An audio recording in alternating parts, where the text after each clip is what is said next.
දකුණට අල්ලන්න එපා.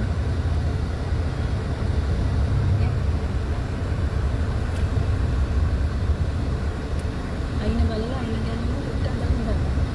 ඒ චුට්ටයි බලලා කලින් කරන්න. අතන පාරවල් වටපිට කන්නාඩි හොඳට බලන්න පුළුවන්. අයින ගන්න. ගොඩක් කපන්න එපා කපන්නේ නෑ වැඩි වෙනවා. දෙපැත්ත බලන්න. කන්නාඩි බලන්න. බස් එකේ වැඩි වුණ නමානේ. අයින බැලුවේ නැත්තම්. හරි බලන්න විනාඩි දෙක තප්පර පහින් පාට. තප්පරයක් කියලා කියන්නේ කොච්චරද කියලා දන්නවද? තප්පර 3ක් කියලා කියන්නේ කොච්චරද කියලා දන්නවද?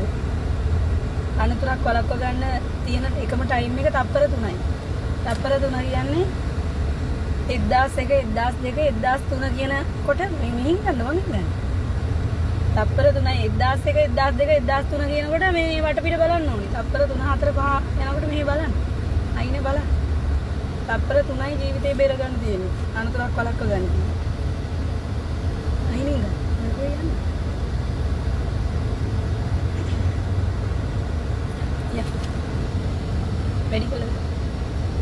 කොහොම අයිනේ දිගේ ගියොත් දැන් මොකද වෙන්නේ? ඈ? මල්ලෙක් මේ ලොරි තියනවා වෙන්නේ නැහැ.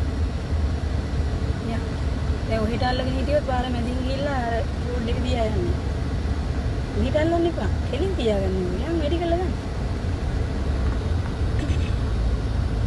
ඒක උඩින් ඉඳන් යා. මේ චුට්ටක් මෙඩිකල් ගන්න. අයිනෙන් ගන්න. ගොඩක් කපන්න එපා කිව්වා මම. ප්‍රමාණය චුට්ටයි. ප්‍රමාණය පොඩි ප්‍රමාණයක් නමනකොට නම. කොහෙන් මේ කාර්යයකට යන්නේ? ඒ චුට්ට කපපු චුට්ට අල්ලන් ඉඳලා දැන් කෙලින් කරලා දුර බලන්න බයික් විදිය වෙනවා. යා. වැඩි කළා. ඒ අයියෙන් අල්ලලා වැඩි මට නහර උඩ පේනවා ඒ අතේ.